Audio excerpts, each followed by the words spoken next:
স্বাগতম জানাচ্ছি দৈনিক সময় সমীকরণে অনলাইন পেজ থেকে। দর্শক, আজকে 11 অক্টোবর রোজ শনিবার চুয়াডাঙ্গা সদর উপজেলা কুতুবপুর ইউনিয়নের বদরগঞ্জ 10 মাইল বাজারে ধানের শীষের পক্ষে প্রচারণা চালাচ্ছেন চুয়াডাঙ্গা জেলা বিএনপির সাধারণ সম্পাদক জনাব শরীফুজ্জামান শরীফ।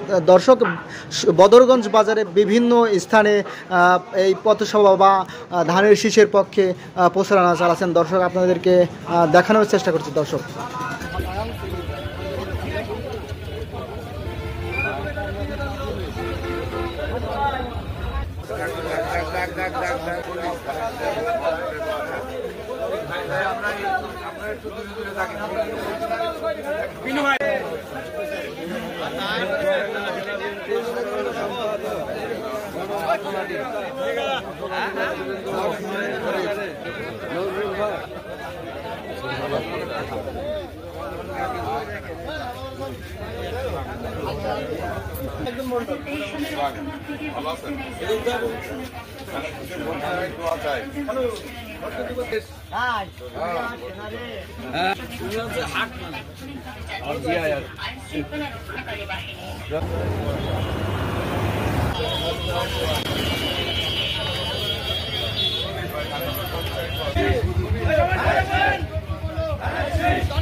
একটি মার্কা